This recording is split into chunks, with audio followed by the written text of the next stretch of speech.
Wonderful. Thank you, Kelly. I don't think I could have said it better myself. We're excited to see you all here. As Kelly mentioned, feel free to join and participate in the way that best fits you. We're excited to see you all. My name is Gina Rodriguez. I use the she, her pronouns, and I serve as the Senior Project Manager for the Community Health Training Institute. And we are sliding into the end of our fiscal year and our training year. We've got a couple more trainings that we'll tell you about towards the end of this one. But if you're here because you want to hear about building an intergenerational movement, then you're in the right place. And we are here for our coffee chat. So it's slightly different from our traditional training format. So we're going to be here for about an hour and a half, hanging out and chatting together till about 1:30. And both Kelly and Lisa are going to be kind of helping lead us through the conversation. We're going to start off with some questions, but we will have some time for you all to engage in the conversation, do some small groups, ask some questions, and really just want to make this as conversational as possible and hear your own perspectives and experiences throughout this process as well. The Community Health Training Institute is a project that sits within Health Resources in Action. And we provide all of our trainings, our coffee chats, everything we do throughout the year is absolutely free because we are funded by the Massachusetts Department of Public Health. And we are also getting ready to start to plan for next year. It'll be our 10th year, so we're really excited. And so at the end of this training, we'll also be sharing a feedback form. So if you have any thoughts, ideas, suggestions for us as we start to build out what we're going to be offering our audiences in the next year, please fill out that feedback form. Let us know what you thought about today's format and content. And then, of course, if you have any additional requests of us for this next fiscal year. So we're really excited for you all to be here. Welcome, welcome as the folks are coming in. We're just getting started. And before we officially kick off our agenda, I want to give a chance for you to know who's in the room for CHTI and who's going to be supporting the conversation today. So I'm going to hand it over to Chanayo to say hello. Thanks, Gina. Hello, everybody. Good afternoon or morning, depending on where you are. My name is Tanayo Crow. I use she, her pronouns.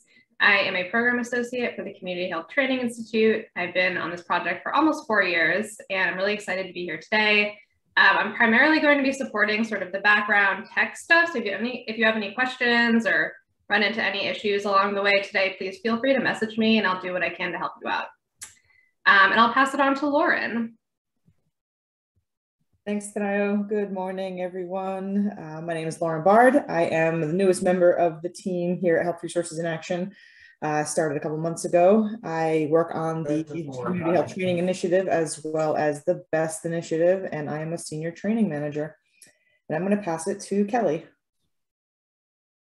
Hi, everyone. My name is Kelly Dinkert. My pronouns are she, her, hers, and I am a program manager at Health Resources in Action. I have been here for almost 6 years now, a little over 5.5. And I've done a lot of work at HRIA in those almost 6 years, but most of it is around training and capacity building, also sprinkled in some substance use and harm reduction there as well. And I'll be one of the trainers today. So I'll be drawing from a lot of experience from my work at HRIA, but also my work outside of HRIA. So I used to live in Boston, Massachusetts, doing a lot of climate organizing outside of work. And as many of you know who are familiar with the climate movement, it is very much youth-led, but also a lot of older adults too tend to tap into the conversation. So I have a lot of experience just being in intergenerational spaces and thinking about what that means for folks across the age spectrum. So right now I'm based in Central Vermont and I manage the Vermont Help Link. And I will pass it over to Lisa. Hi, everyone. Good afternoon. Good morning. My name is Lisa Aslan. My pronouns are she, her. I am the director of the LEAH project. We are a youth program that focuses on STEM, college access, and career readiness through the youth development lens. So I'm here kind of as the resident, but not only because a lot of folks in this room have this, but kind of the thinker on the young people. And I'm really excited to chat with you all about how to engage young people in your coalitions, hear how you all have been doing it and learn from you, and then think about how can we really do a better job engaging young people and older people. And really the link between these two groups is that they are both often marginalized and often silenced. So how do we take that marginalization and use an equity framework to think about how to better serve both of these populations and harness the power and the time that they have, because these are two underutilized portions of our population who have a lot to offer. And oftentimes our society is not set up in a way that values young people or older people. So I'm excited to be in discussion with you all about this important topic. And I'll pass it back to you, Gina. Awesome. Thank you, Lisa. So if you're just joining us, welcome. Happy to have you here. Some of the stuff that we just shared, really just introductions and letting you all know that we're hoping to keep this space really engaged and conversational as we move through some of the content, ask some of the questions, and hopefully hear from you all and your own experiences or challenges when it comes to working with young people or aging adults, or sort of building a movement that spans the spectrum of ages and what that looks like in the work that you're doing in communities. So again, welcome. We're very excited to have you all here today. And I think we're ready to move into our icebreaker question. Kelly and Lisa, did you want to do small groups? Did you want to go around? I didn't get a chance to ask you that before we started, but.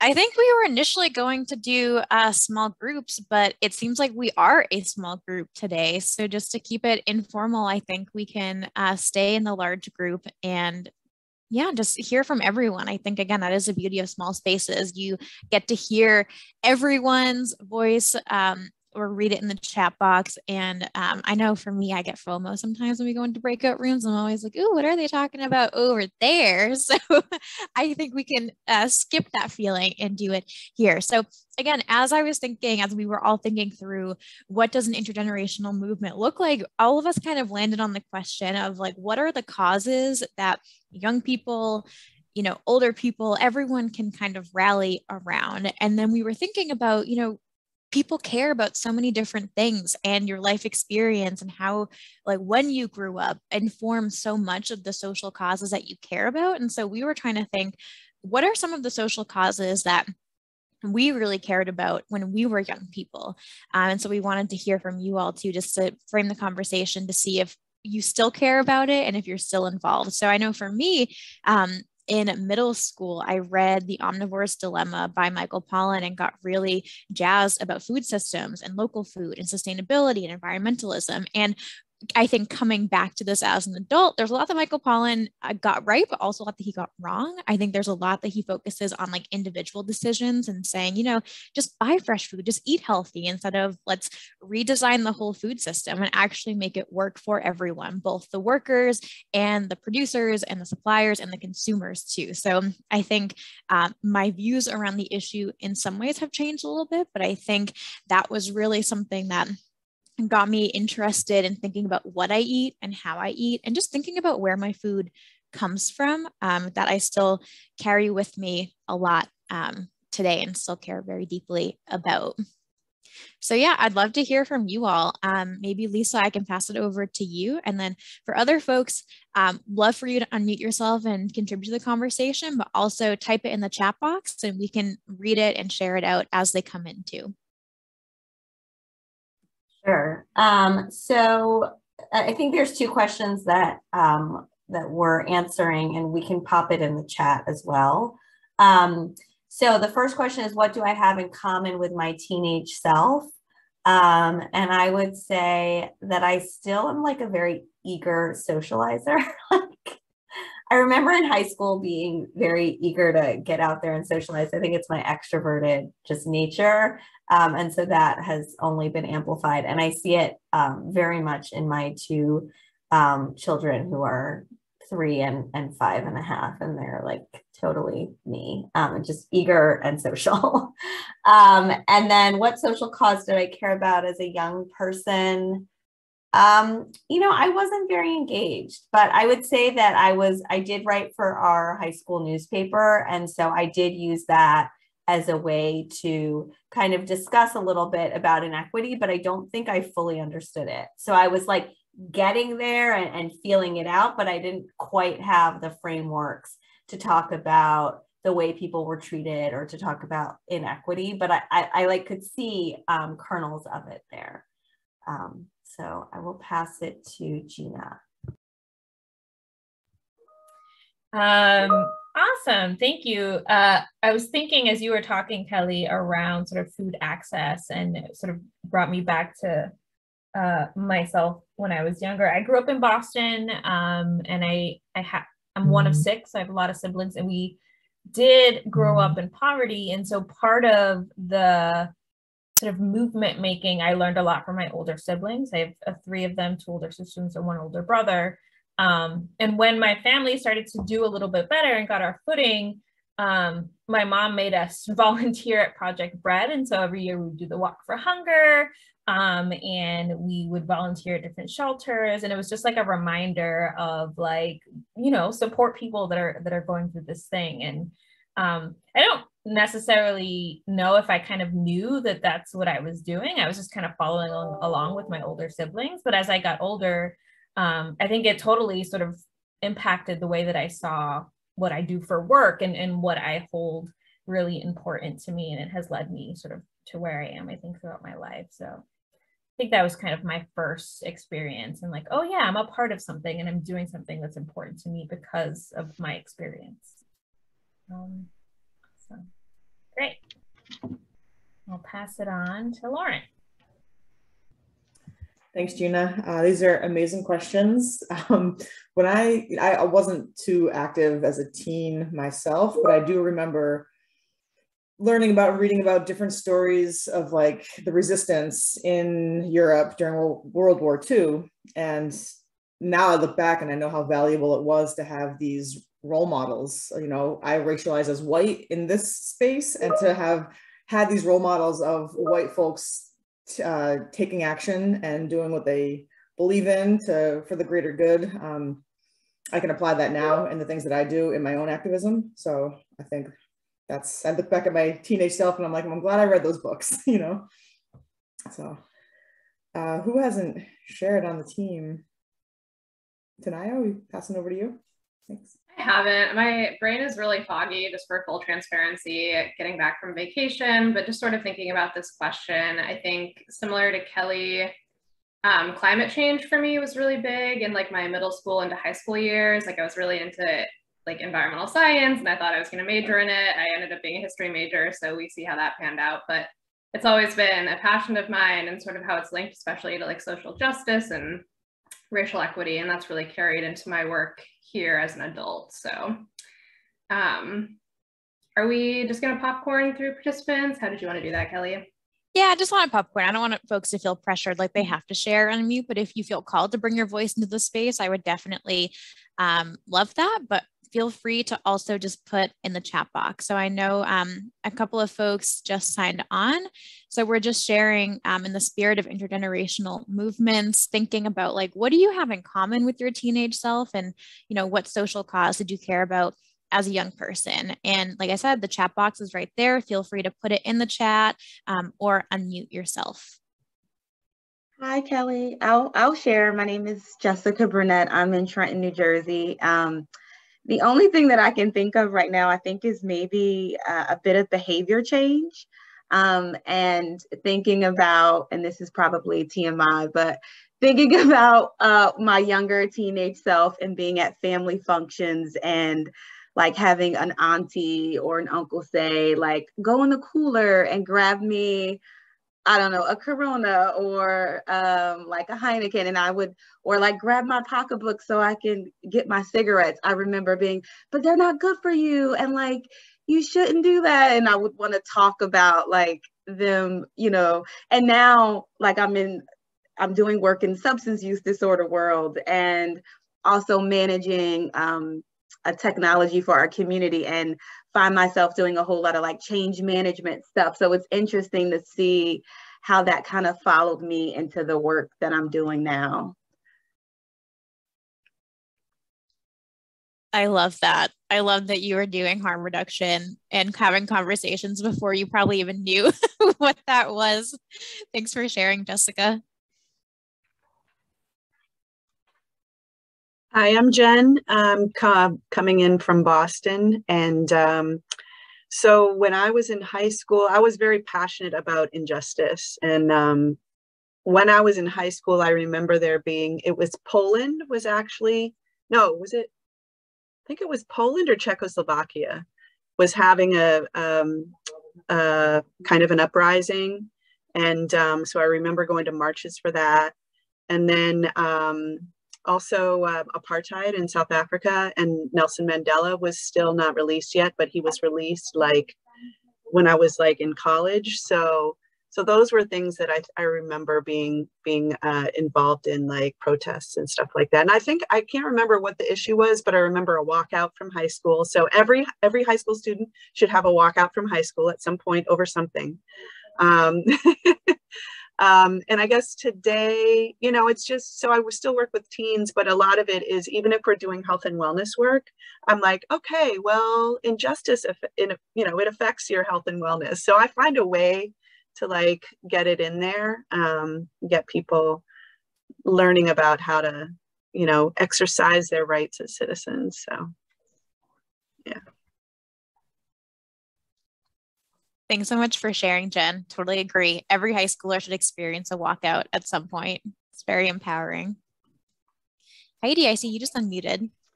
Yeah, so I just wanted to share that when I think, you know, when it was an interesting question, right? It gets you thinking. And back when I was in high school, I volunteered for a lot of different things and causes and such, but one that I was unusual for, I think, a lot of high school students was participating in visits to nursing homes, right? To visit older folks. And you know, I guess at the time didn't really realize what I was addressing, but I mean, thinking about isolation and folks being kind of pigeonholed or stuck in certain places that they don't necessarily want to be in. Thinking back to the work we've done, I run a health department in a health and human services department in Bedford, Mass. And all the work that we've done over the past year, right, trying to make sure that we've connected with folks, I mean, of all different backgrounds and all ages, but particularly the seniors, and how we've had to really think about ways, you know, to do the outreach, to deliver food, to check up on folks and make sure they've had access to the services that they want to have. So the interesting thought process there to think about the connectivity from then to now. So thank you for that. Thanks so much, Heidi. Again, no pressure, but just want to open the space for anyone else to share, you know, verbally or in the chat box. Hi, my name's Aisha. I'm from CHA, and it's great to see some of my fellow best trainees and trainers in this space. So it's very exciting. But I think one thing that I have in common with my teenage self, I think as with a lot of teenagers, I thought a lot about, you know, my own self and my own identity. And I think especially when it came to race. And so I feel like as I grew older, that sort of helped me in placing myself like among different peers, and also really advocating for different race issues and sort of discrimination in relation to race. And so I think thinking about this question was actually really interesting, because it sort of was like, how was that internal reflection affected my own path and what causes I became passionate about in the future? Because I think when I was younger, I didn't quite know how to do that, but some of that unpacking has helped me do that in the future and advocate in areas that I'm really passionate about. Thank you so much for sharing. I love that. I know that's why I'm always interested in like mentors too, like especially finding people with like a shared identity that's a bit older, to be like, what was that process like for you? What have you learned? What have you unpacked? So thanks for naming that. Kendra, I also see you unmuted.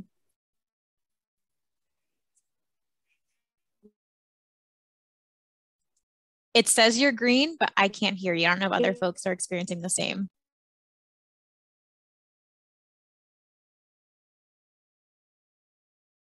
Yes, apparently my signal goes to that. So correct.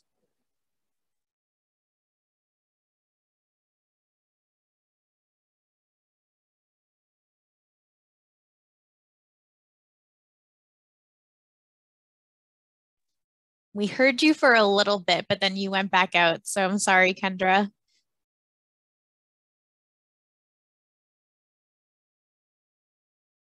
feel free to write it in the chat box if you are having connection issues, but I hope you can hear us okay. Stephanie, I see in the chat that you shared about food systems and healthy eating. I love that there's such a big food cohort in this room. And oh, I know Live Well Watertown. That's awesome. So I think a lot of what you just named too will be great to talk about later. And like I said, feel free to jump on or off whenever you all need to, but appreciate everyone sharing. Anyone else who wants to share?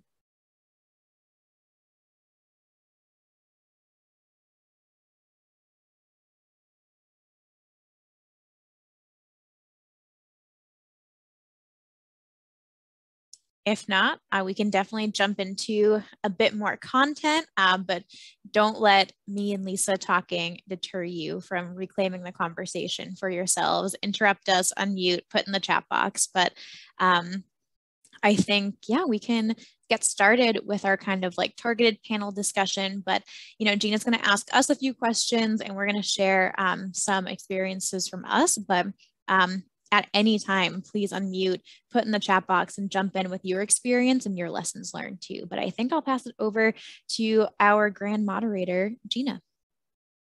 Awesome. So I think sort of going along with this trend, I think we're going to start the conversation off talking about sort of movements with young people and what does that look like? And so my first question to you both is like, what can coalitions do to make spaces more youth friendly? What does that look like? I can do that. And I'd also love to hear from you all in the group, like Jen, it sounds like you work with young people. So again, I want to level set that there's no expert, you know, there's no expertise here that's just held by us. And you know, a part of that is modeling what an intergenerational or a safe space can look like for young people and for elderly people of when we think about creating space for marginalized groups, and I'll talk specifically about young people, is how do we let them know that their voice is valued? How do we make sure that they know that they have decision-making power? Where is their decision-making power? How are they contributing and lending their voice? So a few things just to kind of get clear on how to engage youth to begin with. You want to offer food. You want to offer incentives, whatever you can. And this is not because young people, you know, it's just like they constantly want, you know, that's community for them is food. After school, what do? They go eat together somewhere. Doesn't matter what age you are, or not necessarily age, but like socioeconomic, race, like everyone's going to get food somewhere, either at someone's house. So offer food in your programs. If you can offer money, I highly recommend it. That's an equity piece. We do that at the LEA project. We've been doing it for a long time. We've been paying stipends because your program or your coalition might have a lot more to offer a young person than say working at DSW or Shake Shack after school, but they're doing that because they need the money for whatever they need. So if you have a way to pay them, and I guarantee that the youth leadership that you're offering them, you know, they do learn a lot in their other jobs like time management, but there's not the investment back in them like your coalitions or programs might have. So that's just level setting. Always offer food. And if you can, definitely offer stipends or volunteer service hours, whatever it is. Then thinking about how to avoid tokenizing, right? So you don't want to just have one young person and say, okay, we did our job, we've involved youth. So you want to involve at least two, but probably more, depending on like, think about the percentage of your coalition, right? How many groups are in your coalition or your movement? And then try to think of percentages. Well, we want representation from here, here, and here. And let's think about what the percentages look like so that there's equity. So definitely thinking about who is making up your group. And if it's all young people, amazing, because they have so much to offer. I think if we even looked at the news yesterday and sadly watched a lot of, you know, the reactions to the Supreme Court leak, when you looked at who was on the streets, it was a lot of young people. And so young people, at least in Boston, that was what it looked like. So a lot of young people are ready to have their voices heard, and we just need to provide the frameworks to do it. So how do you provide that framework? I think you need to be clear on where you want their decisions, where you want their input, because the worst feeling is to have a young person give you their opinion and then for you to go ahead and do whatever no one likes this. Frankly, my husband hates it. He tells me this all the time. Like, don't ask for my opinion if you're going to go do the opposite thing. But, no one likes that. So if you're asking for people's opinion, think about how you're actually going to take that and put it into your decision-making tool. There's a tool called a MOCA, which is, you can look at it, it's at the Management Center, and we can probably share it out after this training, but it's a tool of who's the owner of the decision or who's the owner of the process, right? So you can be clear with your young people, with the other people in your group, of how is this decision being made and what does this process look like? And, are we consensus decision making? Is there like a small group that's going to be making the ultimate decision? Because that's very important to do when you want to avoid tokenization and be really clear. Just around scheduling, right? If you want to engage young people, doing it in the middle of the day probably isn't going to work for them. So thinking about evenings and weekends, if you want to involve young people, is definitely a big thing. And just, when we think about youth participation, there's tokenization and it goes all the way up to self-management. So think about where you want to be, right? You want to avoid tokenization. Self-management might be a bit too much for your coalition, but I wish I had this tool. I'm sure other people on my team have memorized this tool. So feel free to chime in, but there's a bunch of different other steps on this ladder from tokenization to self-management that you want to consider. So that's like a quick and dirty, but I'd love to hear from other folks what you all have been doing to engage young people in your spaces, and if you have been doing intergenerational work already, what that's been looking like for you.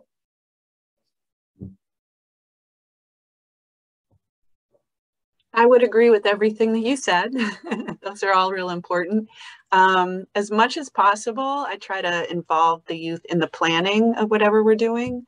Because often, intergenerational might be this thing that's like kind of like sent down from above, like, oh, we want to have an intergenerational something, which usually, is not always putting the teens in the best place relationally with the seniors. It can tend to be like the teens are going to serve the elders, right? So to have something that's a little bit more meaningful, I've tried a couple of different things with different levels of success, but I think involving them in the planning is always a good move. Absolutely. Yes. And planning, we start planning very, very early. Think about what you're doing. Like, we have a graduation event coming up. And as a staff, I will say we did a lot of pre-planning. And when I look back, I'm like, we could have involved youth in this way earlier. So it's always something that is in the back of my mind of at what point did we involve young people, and was it early enough? And really the question is, as soon as you start, like Jen said, you should be involving them. We should have talked to them very early on. And it's hard to engage everyone. Maybe you have a core group who you're going to, who are maybe selected by the rest of the group. And maybe they're the liaisons between the adults or staff and the rest of the young people in the group. But I definitely agree with that, Jen. Thank you. And I think too, just like providing trust upfront. I think there's this mentality of like young people have to earn trust in a way. And so what would it look like if we just trusted them with power and with decision making as well? And I just always think about Senator Ed Markey's campaign for re-election 2 years ago in Massachusetts. So Ed Markey, for those who don't know, is a U.S. Senator who ran for re-election in Massachusetts against a Kennedy, who culturally in Massachusetts, Kennedys are like similar to royalty. And so people were thinking, okay, Joe Kennedy is a young guy. He's going to get the young people's votes. And Ed Markey, on the other hand, older gentleman, lovely person. But his big joke and shtick is like, I was in Congress when they brought in the fax machine, and I was there when they took it back out 2 years later. And so it's just really interesting how much he built this intergenerational movement. And I think he did that in part because his campaign really trusted young people to lead the message, create content, and do a lot of the organizing, but also the content creation too, without really having to go through really intense approval processes. So it felt very organic, and like the trust was granted upfront instead of having to earn it. I think one of the underlying currents to all of this too is that building movements with all different types of folks, whether it's different ages or races or sort of socioeconomic, like all the things that make somebody unique, is that there's this like intentionality behind it. And there needs to be actually a lot of thought put into ways that you're going to build relationship as you bring people together, right? And so it needs to be more than just like, oh, there's this youth coalition, let's invite them to our meeting. And like, that's the thing that we did to engage young people. It's like, how are we going to build that trust, right? That you're mentioning, Kelly. How are we going to make this process feel like everybody's engaged and involved and has a piece of the pie? And that takes time to build that trust in those relationships. So you kind of have to like drive the bus as you're putting it together too, which I feel like is the story for everything that we do as coalitions, as folks that are working in public health and community work. So yeah, I don't know if anybody else has any other thoughts. Happy to move on to. No, I'll just add something. Well, you mentioned relationships, Gina, and I think that applies to everyone. Everybody wants to be in a space where they feel like they matter, where they feel like they're noticed. So building genuine relationships with young people, learning their name, remembering something about them when they come back next time is super important for making a space youth friendly. And going back to the food and stipend thing, yeah, that is very, very important. Not every coalition has access to funding to provide stipends. And so thinking creatively about how to incentivize young people. I have needed or wanted volunteer support from young people, and I've offered community service hours. A lot of students need community service hours to graduate. And so just saying, I'm going to write that letter that's going to document that you did these hours could be something that's just a little added incentive for a young person. And then as they stick around and build a relationship, they've got someone who can write them a college recommendation letter or be a job reference. So these are some of the free intangibles that can incentivize young people to keep coming back. Thanks for the snaps, Jen.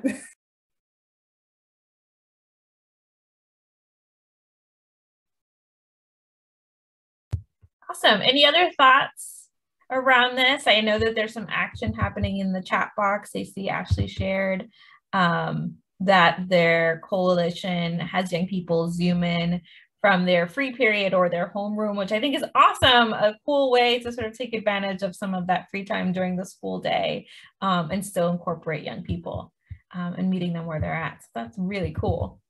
You gotta get creative sometimes too. Awesome. So feel free to add any additional things to the chat box. We'll bring you into this space. But I think if we're ready, I think the next question, sort of, we've talked a little bit about young people, how to engage them. So let's kind of switch to the other sort of group that we're talking about here. How do we engage older adults? What are some ways that we can make sure they feel comfortable, especially as we've moved into this like online space where a lot of our coalition meetings or a lot of our things are happening online? How do we make them feel comfortable engaging this way too? So those are some big questions out there. So I don't know who wants to kick us off. I can kick us off with this one. And I think CHTI also has a resource too we can share in the follow-up email just around how to engage elders or older adults in coalition meetings. Because I think the biggest thing is effort, I think, in that personal connection. It can feel really daunting just given how marginalized and silenced a lot of older adults feel and isolated too. Calling them on the phone and really having partners with coalitions who are already in senior centers, nursing homes, wherever folks are, or even just in their home and in programs, creating that phone call and saying like, we want to hear your voice. We want you to come to this meeting, because they might not be checking email. They might not be feeling super comfortable with technology. And so I think reaching out over the phone, also providing mailers too, and any content that you're going to talk about in the meeting in the mail or dropping off in person is really important. I know back when I lived in Dorchester in Boston, I was involved in the Commons Square Climate Justice Coalition, and there were a lot of older adults who wanted to be involved. And we learned quickly that they were like, I can't see the slides on Zoom. It's tiny. I also like can't really hear it that well. And so once we started dropping off materials to their mailbox, to their door, they could print out, they could have the printouts right there, all the slides, all the talking points. And it really empowered them to feel like they know what is being talked about. They can see the data better. We share a ton of like climate maps, like heat maps, like it's really tiny, so it's hard to see over Zoom even for me. And so having those handouts in person for them to look at and reference is really important. Also turning on captioning in Zoom if you are doing a virtual event is really key as well. But most importantly, I find like older adults are more tech savvy than we give them credit for. They just need maybe a little bit of prep. So what the coalition started to do is opening the Zoom rooms like 30 minutes early, just to do like a quick Zoom training each time for everyone, where we could practice like unmuting and like annotating and using Google Slides. And so I think with that extra 30 minutes, you really build those skills and make sure that like folks really do feel comfortable. And so those are people who want to use Zoom, but for some older adults, maybe they don't want to, they just want to be involved. So really making Zoom more phone friendly and encouraging folks to call into a number and making sure you're engaging folks on the phone, I think is really important too. And then for in-person meetings, the biggest thing is really just making sure it's accessible and accessible in a lot of different ways. So, you know, printing out material when you can, maybe in larger fonts, making sure there are ramps and accessible bathrooms, and also making sure that you have a good sound system. There's nothing worse than being in a boardroom or a big meeting space with really bad acoustics and no one can hear and then no one participates. So I think those are some workarounds for in-person meetings and virtual meetings as well. But really the biggest thing in my experience is just creating time for older adults to share their stories, because again, I think they are isolated at times. They feel like their voices don't matter, but they have such a wealth of knowledge and experience. And for whatever reason, society just doesn't really like to listen to that. So putting in more time to hear those stories, I think just means a lot, and you learn so much from them too.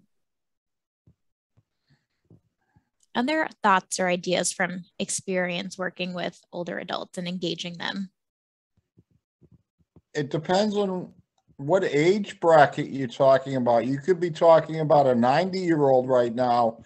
I consider myself an older adult, and all you women look pretty young to me. So I'm sure I got at least 20, 25 years on you, and I'm sure I'm the only male in this group too. So I don't know. I know of a man that's 88 years old that leads groups on global warming. He has a whole thing going, and he's into it. He has contacts in the State House. He likes Ed Markey because you brought up Ed Markey. So he wants to be involved, but I know a 90-year-old woman that just wants to get by the day, wants to get through the day, and that's all she wants, is to get through the day comfortably. So, and then there's me, and I'm here because I'm trying to get a group going for 50 and over at Turning Point Recovery Center in Walpole. So this was recommended, this meeting was recommended to me, but I don't know, the teenagers just give me a lot of grief, and I hang out with a lot of people half my age, and they ask for advice, but then they just blow it off, and then you try to help them, and some of them are just so closed-minded that, oh, you don't know what you're talking about, so you have to let them help themselves and figure it out for themselves, because some of them are just so closed-minded that they're still spinning their wheels 6 months later. I see it every day. Thank you. Thanks, Brian. I think you bring up a really good point. We're going to touch upon ageism and adultism later on. So like what happens when you do have older adults? And I think we can define that as however folks self-define. Like you were saying, it could be anywhere from like 60 to 95, who knows, and young people. And I think, sometimes, ageism shows up where it's like, oh, like, you don't know what you're talking about. I'm going to ask you for advice, but like, you're maybe like not relevant. I know those are things that Lisa and I talked about hearing before in intergenerational spaces, or on the other end, you have like adultism where it's like adults know best. And so I think I appreciate you bringing that up because we're definitely going to be diving into that later. But like, how do you create spaces that tackle that closed-mindedness sometimes?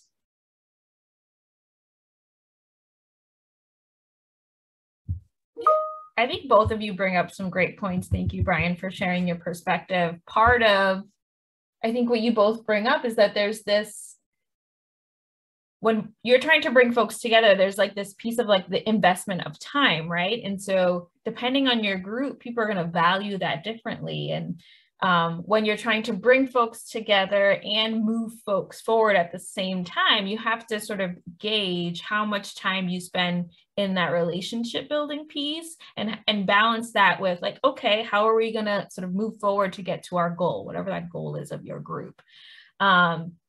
And sometimes those things don't match together at all. They bump up against one another. So what are ways as folks that are trying to facilitate and lead these movements and these groups, sort of build the goals in mind to think about what's going to work best for this specific group that I'm trying to bring together, knowing that both aging adults and young people oftentimes have different priorities. And so like, what are ways that we can sort of meet in the middle? What does that look like for my group?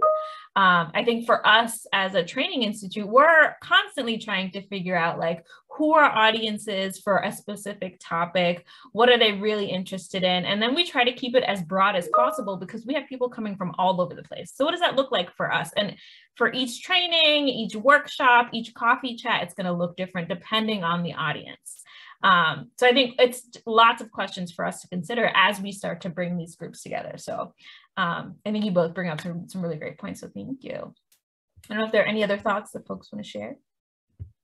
Yeah, I can jump in. Can you all hear me? I'm recovering from laryngitis, so you gotta bear with me. But I think this is something CHTI and HRIA does really well, is just setting group agreements, no matter what the meeting is or what the group is, that includes some boundaries so that everybody's on the same page. And by that, I mean, one really simple one that I like to include is like not using acronyms. Is just one that kind of covers, I think, a lot of what we've talked about, because sometimes when you bring in a young person or I don't know if I want to use the word elder, but someone who's older, who's not in the field, and you say things like DPH or SAMHSA, NAMI, whatever, someone who is public healthy or whatever it might be, they'll understand that. But someone who is a high school student who's just joining you, a couple hours a month, or someone who's older, there's always new acronyms, especially in healthcare. It's just having some of those group agreements so that make sure everybody's on the same page and you don't assume somebody's already learned something can also help. Yeah, thank you for that. I hear it. I mean, we should not take for granted what people know or don't know. And so I've used the word, just CC me on that email. And I don't know that, I said it, it's common parlance for us to carbon copy, right? To put my name on that email, but it might not be clear what that means. So, we're a workforce development program for young people. CCing is an important aspect of that. But yeah, never assuming is a great piece. Never assuming someone's pronouns, never assuming what someone knows or doesn't know. At the beginning of many of our trainings, we will often do like a Zoom 101, even 2 years into this pandemic, because we don't know who's in our room and who's with us. So I appreciate you naming that as well. And that goes for everyone, regardless of age, obviously. So we've talked a little bit about how to engage young people and what does that look like and things to consider, and then how to engage some of our older adults. I would really love for us to kind of start to thinking about, so what are some intergenerational movements or sort of ways that folks are working together that we can call on, that we can look at and sort of examine, like what's working well for movements that are already intergenerational? What does that look like? So I'll open it up for Kelly and Lisa to respond first, and then other folks to share. Yeah, so we created some quick slides. Again, we wanted this to be more of a conversation, so we didn't want to be too slide heavy, but as we were getting into some of the examples and the history, we thought it might be helpful to have just a visual in front of you, because even if movements aren't explicitly intergenerational, I think movements have been around long enough that there is that connection piece that ties us all together. So I'm going to share my screen, and with the hope also that you won't be able to see, I have been negligent in updating my computer. And so I'm keep getting that annoying reminder from our tech company to update. So that is stuck on my screen right now. So hopefully that's not getting in the way of anything. But I will share my screen quickly. And, oh, not this one. So in thinking about intergenerational movements, really wanted to think through the climate movement, because I think this is something that came into the general awareness probably in like the 1950s, but it's also been around a lot longer than that. I think stewarding of the land has always been around before America was even America. But in thinking about the last century, so to speak, I wanted to start in the 1930s when the New Deal passes, where folks were protecting more public land. And this idea of conservation and preservation really came into like the national consciousness, and it brought up more jobs in parks and recreation. And so now we're talking about the Green New Deal, which also is bringing more green jobs to address climate change, but to also have the racial justice lens to it as well, to mitigate some of the wrongs that have happened historically with green legislation and job legislation. And in the 1950s is really when folks started to become aware of climate change and research. Rachel Carson writes her groundbreaking book, Silent Spring, garnering activists around pesticides and nature and food and land and native life. In the 1970s, the first Earth Day was celebrated, and this was really closely tied to and inspired by the anti-war movement at the time. In the 2000s, it was the hottest 2 decades on record. And this is when we really see climate demonstrations become super common worldwide. All these groups pop up. And then most recently in the past decade, that's really when we see young people taking the lead. But they have always been involved in leading. There's a Sunrise Movement. There is another group that started in the UK. I think it's called Generation Extinction or something like that. I had it written down, but of course now my notes aren't in front of me. But this is just to say that even if right now when we think about the climate movement, we tend to think about young people, there have been people who have been fighting for climate change for literally decades. And I think that's really where we meet in the middle and can have a lot of common ground. And so I talked a little bit about how I was involved with the Common Square Climate Justice Coalition. And we focused mostly around Dorchester, the neighborhood in Boston. And in that group were young people, high schoolers, but also a lot of people, older adults who have lived in Dorchester for decades and have seen it change, have felt it get hotter, and are also really worried about green gentrification. So as we're talking about climate mitigation, are they going to be priced out of their homes that they've been living there for decades? And so everyone kind of has their own stake in the issue, their own experiences, but I've really seen personally climate being really like the intergenerational galvanizing movement, which has been really interesting. But we've also seen this too with Black Lives Matter. I think at a march, we've seen a lot of folks say, you know, I was there in Selma and here I am participating in one of the George Floyd protests too. There are a lot of stories around that. And so in thinking about, again, like, you know, this didn't start in the 1950s, but in thinking about, okay, who are the older adults today? What might they have lived through? What might they have been involved with? And so we have the civil rights movement, we have the Selma to Montgomery March, the Black Panther Party movement, Los Angeles riots occurring around police brutality and racial profiling, which is really, and again, the national narrative right now. And then in the 2010s, when the Black Lives Matter movement begins and the nationwide George Floyd protests, these have also been very inherently intergenerational, where, you know, older adults are informing their experience, informing what worked, informing what didn't work, whereas Black Lives Matter is right now pretty much a young people's movement. It started with young people, young activists, but it really is engaging folks across the age spectrum. And so again, it's thinking about where is our shared lived experience and where is our shared activism. Another movement that we were thinking through is also around reproductive justice.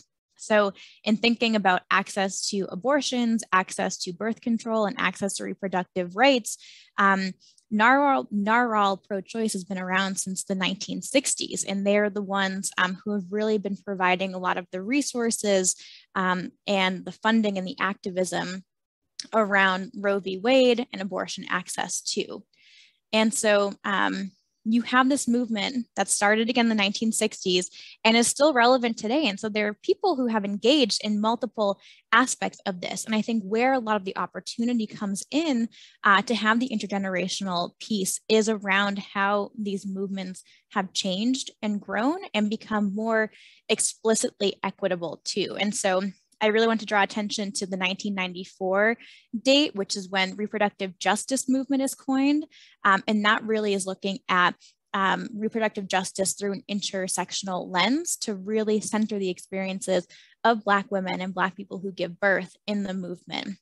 Because for the most part, since the Roe v. Wade decision, reproductive rights have centered around a person's right to abortion, but reproductive justice really seeks to address all aspects of a person's health and ability and right to bear children, but to do so in a safe environment with doctors that look like them and also are looking out for their health. But again, I think as language is constantly changing, that's where it's really nice to have intergenerational support to help educate all of that. So I just wanted to share some quick examples around these different components and wanted to open it up to see what other people have experienced or thought around intergenerational movements and what you've seen as other examples, perhaps.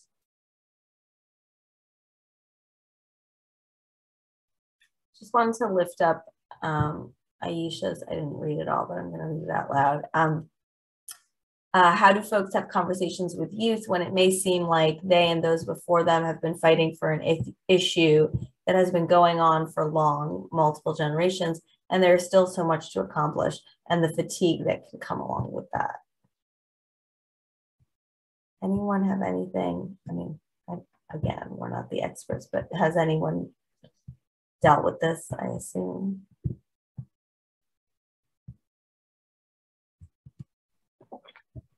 I mean, I'm not, I wouldn't say that I've been like at one thing for a whole long time, but I just, as I get older and I'm continuing to be an activist in life, I think I just find that like for folks who are getting older, it's just the sustainability factor and like, what can you put in, you know, while still taking care of yourselves.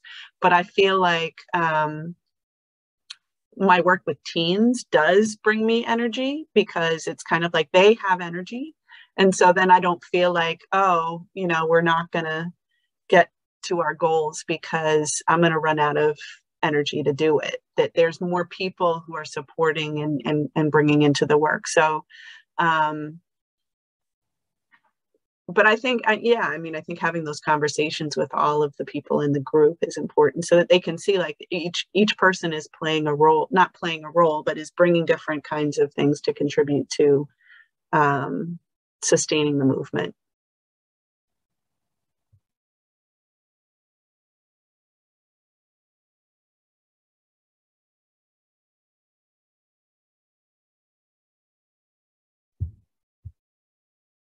I think something that is true of all of the movements that you shared, Kelly, is that a movement in itself is you're in it for the long haul, right? Like it's not a one-time event that happens and then you're done.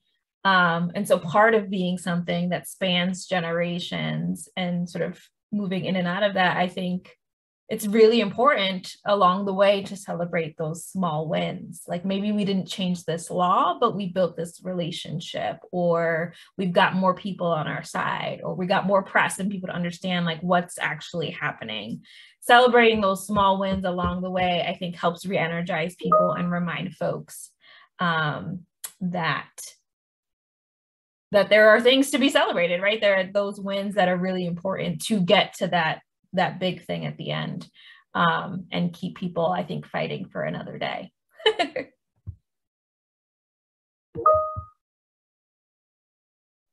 I would just add that yes to everything that has been said so far. And also, you know, prioritizing healing together, prioritizing joy together, self-care, community care, you know, that line about if we can't dance in the revolution, I don't want to be there. So it's really important to celebrate and enjoy each other and learn from each other and, you know, hold each other, because the work is hard and we want to keep doing it.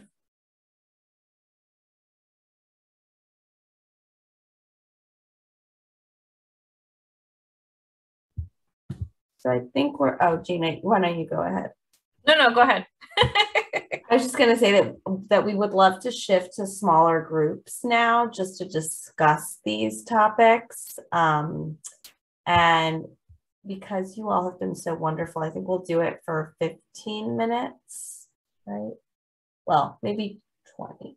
And it's going to be self-selected, which you all is like a, you know, if you can't get into the breakout room, we will put you in it. But one breakout will be for people who struggle with engaging either population, older or younger.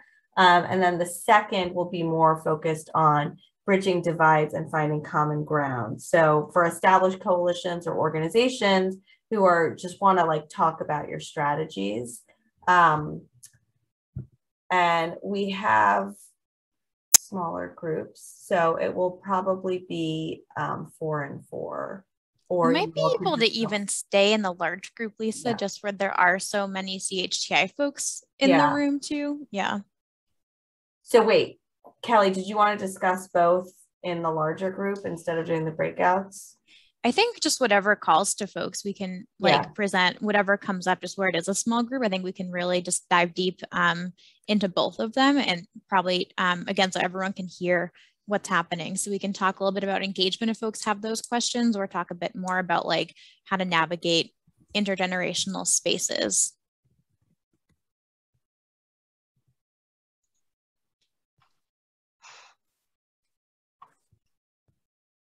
Can I hop in? Yes, please. Okay, so I'm not sure if I didn't really fully introduce myself before, but I'm Heidi Porter, and I run the Health and Human Services Department for the town of Bedford. And I'm sure, as you can understand or have experienced with town government or city government, there's departments, right? And there's departments that specialize and serve certain populations. I mean, we have a whole school department, of course. And then in town, we have a council on aging, and we have also a youth and family services department, which serves, you know, youth, mainly serving youth, but youth and their families traditionally. Now we're a little bit more broad with our approach and our outreach. But the health department itself really started with a goal, starting about 6 months ago or so, thinking about how to bridge. And I look at my department, like the Health and Human Services, as this umbrella department to try to bridge everybody, right? Bring people together. And we had, you know, pre-COVID had, you know, community dinners where there was an opportunity for folks to come in, go to the food bank, get some food, hang out, have a conversation. We're going to branch out this year and do some discussions around that, like some real like meaty mental health topics where we're going to serve daycare for kids and families to make it easy for folks to show up. As a lot of you are talking about that, making, you know, sort of providing those pathways, which is really great to hear. But bigger picture, we're trying to just bring forward this like intergenerational movement within the community, right? Thinking about how we bring people together. First of all, do people want to come together? Like that's, I think, the first question that we need. I mean, we need all these individual support departments within the community and all the other agencies and groups that are in town. But, you know, we really think there's value in this and we want to foster it if there's a need or a desire for it. So there's funding that we can get more readily accessible to, like, relative to recreation and fitness and such. So we thought we'd start there, but I'm curious to see, like, if anyone has any thoughts about, like, first of all, like, should we do a survey? Like, should we find out if we're, like, barking up the wrong tree? Or like what some like sort of first steps might be for us to kind of move forward with this proposal or this consideration within our community. All thoughts are appreciated. Thank you.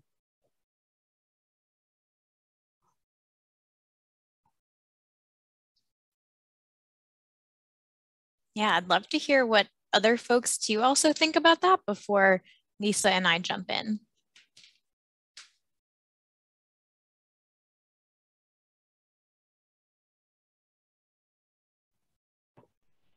I was going to say, so I'm not in the same kind of numbers that I'm not in the whole town. We're just in a small community.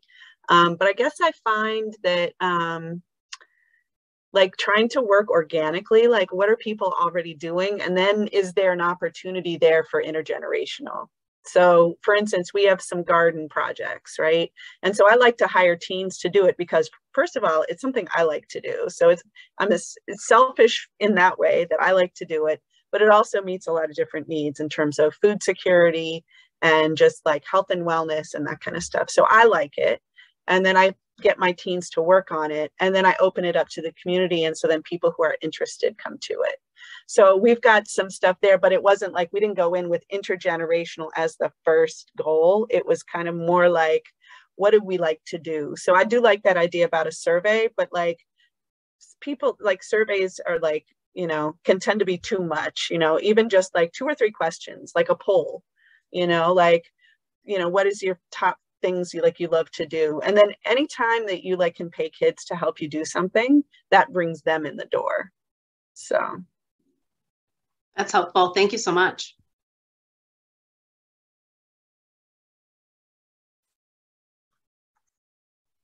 And I was going to say, I love the idea of some sort of engagement survey, right? So figuring out how to best collect people's opinions. Maybe it's a focus group with food.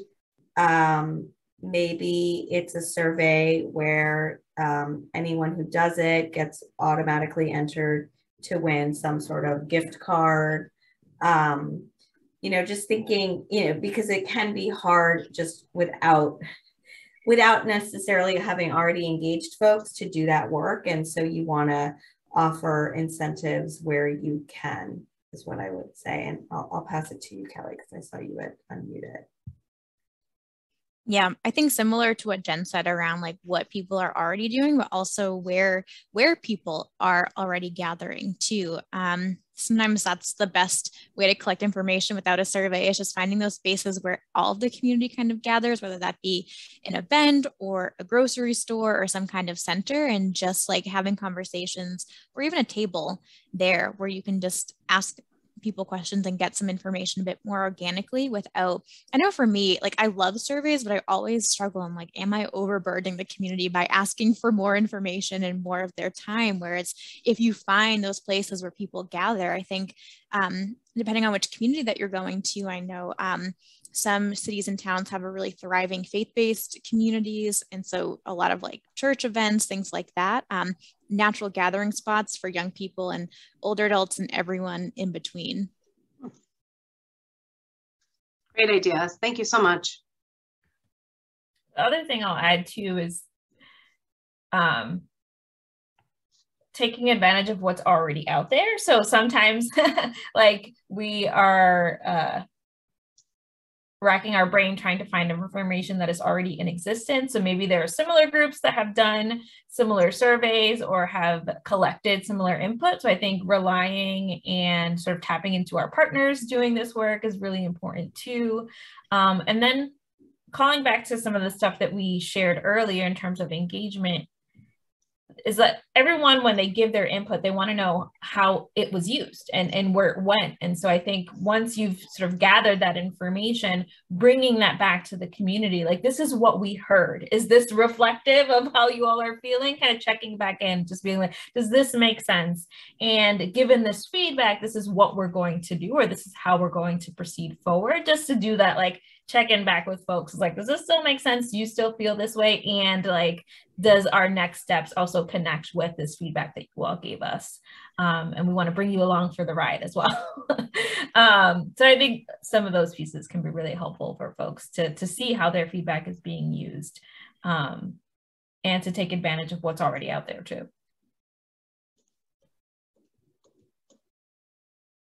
Excellent. Thank you all. Much appreciated.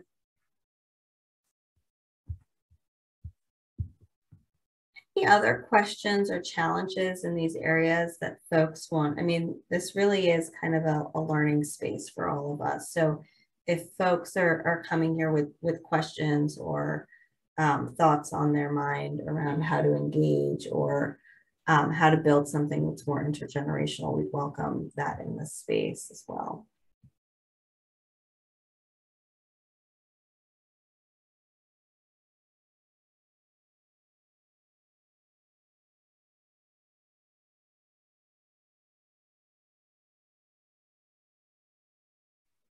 One kind of hypothetical thing that I was thinking of as we were putting this together, and I thought of this because I spent 3 days with my spouse's family.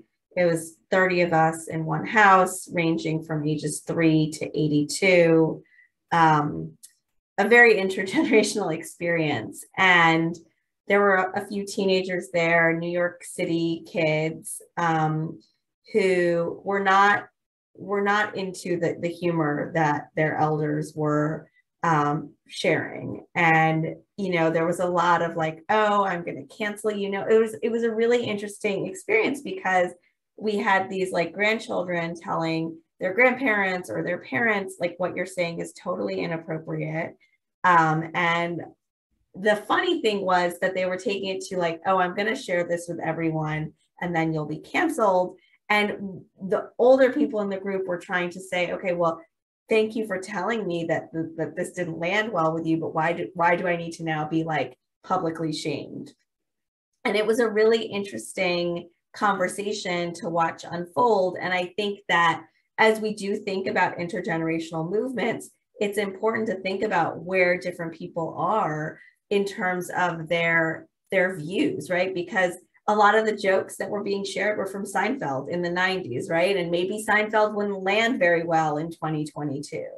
But like that is the culture. Or, you know, my father-in-law is in his 80s. And so his sense of what's appropriate or funny is totally different from what his 16-year-old granddaughter thinks is appropriate. And so it's just interesting when we think about building these intergenerational movements, the nuance of like how everyone is influenced by culture, and thinking of how do we bring everyone along in a place that feels safe. And I don't have the answer. It's really a question that I'm posing, because I saw it unfolding, and I imagine that any intergenerational movement will have this issue. I mean, even when you think about, you know, the LGBTQ movement, and there were a lot of people during the AIDS epidemic fighting for equity, and now they're kind of being discarded by their younger peers who are saying, okay, you are like totally out of it. You're not with it anymore. So you're out of this now. And how do we kind of manage that and make it a safe space for those who are most marginalized as well? So it's more a question, but I think something that kept coming up for me as we think about intergenerational movements and where people, where their spheres of influence are.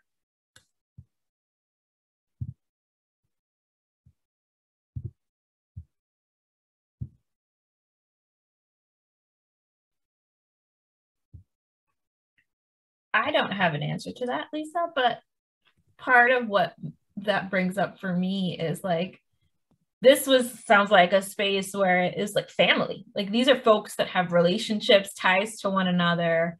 And so oftentimes when we're bringing groups together in our own spaces, like these are strangers or folks that like live in the same community, perhaps, maybe. And so when we're trying to do that in a space where folks don't have that relationship or love for one another, like that can be really, really hard. And I think just a reminder to us as folks that are like doing this work to allow some grace and some discomfort as you're trying to find that common ground and bring folks together, and know that there are going to be bumps along the way as you figure it out for your group. But yeah, I think that's tough.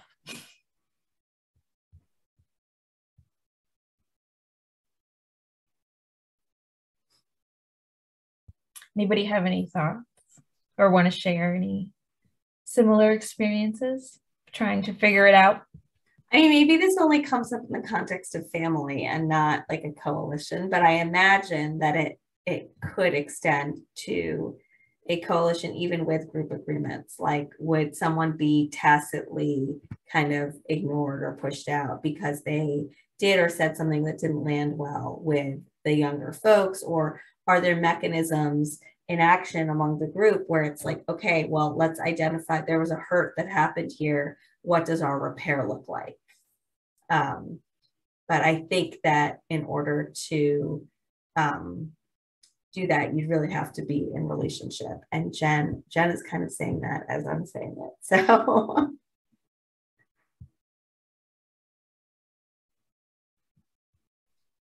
yeah, I feel like just normalizing, like taking a pause and like Jen was saying, like repairing the relationship when it comes up. I think the only example that I have that comes to mind is we were doing a training on gender equity in the climate movement and around climate change. And I think like one of the trainers had, best intentions, and to be more inclusive, we're spelling women with an X, just to be more inclusive of all women. And like like us younger queers in the audience were like, actually, it's not that inclusive because like women are women. And like the X just like makes it seem like it like differentiates.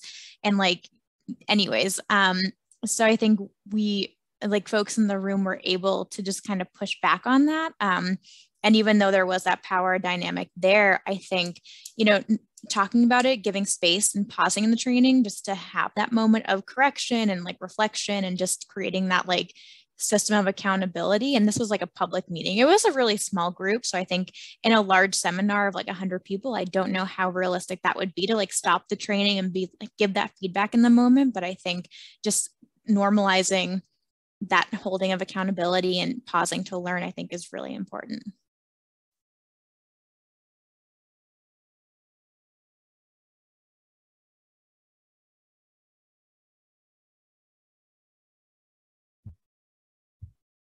Any other thoughts or comments, think in relation to challenges, or want to bring up a separate challenge that you might be dealing with?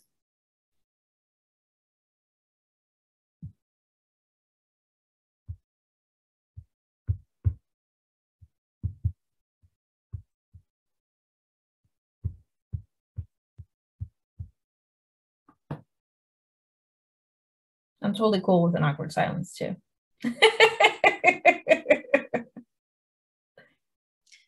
We can also share to our last slide, which is just like quick tips on like how to create intergenerational movements and just like things to kind of hold as values as you're navigating these spaces. So give me 1 second.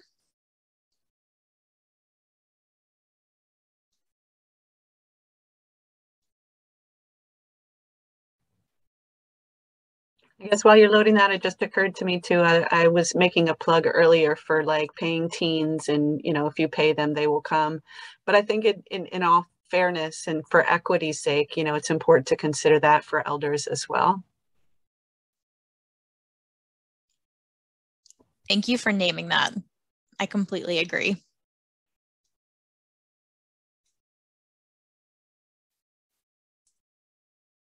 And so I think we can just close with some of these tips that we've gathered from online, but also just from personal experience too.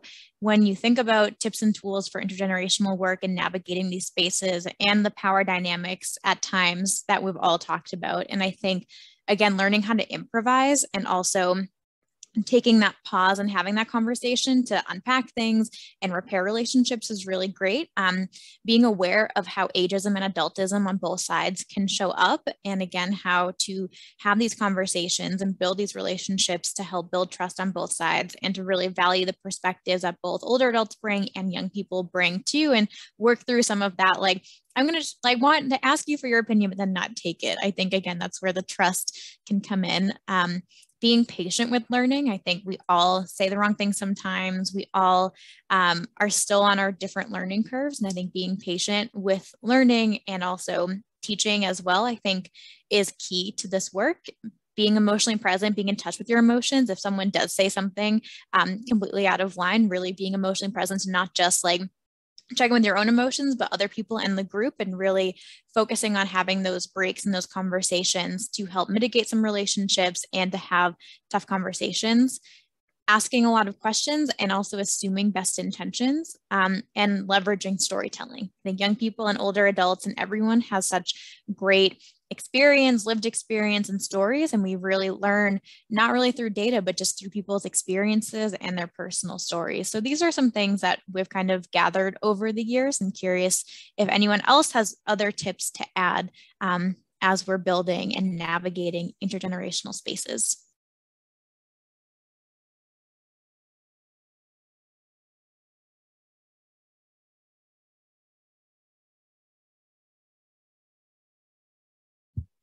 I think we can also open it up for any general questions or sort of recommendations, thoughts, comments as we slide into close as well. So if there's anything that you want to pop into the chat box or say out loud, feel free to do that. And then on our end, we can queue up the feedback form as well.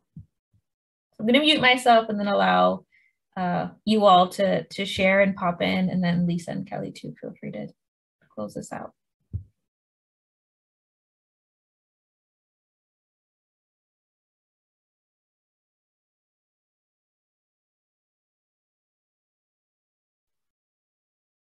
I was just gonna, oh, thank you, Jen. Seeing and honoring each individual for the strengths and energy that they bring. Yes. Yeah, I would just sit with that. Like I said when I started, our society is set up to not value elderly folks or young folks. I mean, it's really, really not. And so it's going to require a reorientation for ourselves and also for our coalition to remember that the value that each individual is going to bring. And so setting that stage is going to be really important before the even work gets started, of everyone has value here. And that is a very important piece. And for us, our own reorientation. If you feel like that you have a bias towards older people and technology, or find yourself get easily frustrated when a young person says that they're going to do something and then they don't, these are our own kind of triggers that we have to work through when we're doing this work or leading this work.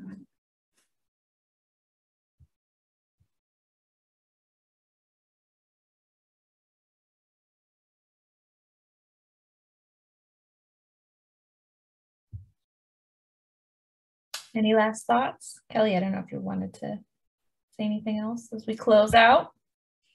No, just wanted to say, as you all fill out your feedback forms, would love to hear feedback on the format of this. We've never done coffee chats before, except for this training year. And so again, really in thinking about the virtual world and connection, and really hearing from other professionals who you might not meet ever in real person because of geography or whatever, we really just wanted to create those spaces for mutual learning and conversation in the low stakes setting that isn't a lot of hardcore training. So would love to hear your thoughts on this format, and just appreciate you all for being a part of this conversation.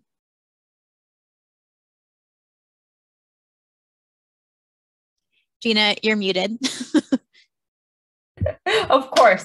Great. So then you didn't hear me stumble over my words because English is hard. So echo what Kelly said. Thank you, Tanayo, for dropping the feedback form in the chat box. Encourage you all to fill that out and take some time to do that now. It should only take a few minutes. We really value the feedback and will certainly think through any thoughts and recommendations you have as we move into our planning for next year. And then just some quick updates. CHTI has a training happening in a couple of weeks called Building Brave Spaces. It's a 2-day training. So encourage you all to sign up for that if you haven't already. And then our last training will be happening in June, and we'll be working with MPHA to do sort of some policy training around sort of engaging community in policy building. So more to come from us. Again, I want to thank you for your time and spending this last about hour and a half with us and chatting about intergenerational movements. Again, if you could click the feedback form in the chat box and fill that out, that would be wonderful. And yeah, if you have any questions, let us know, and see you next time, hopefully. But don't forget to fill out the feedback form before you go.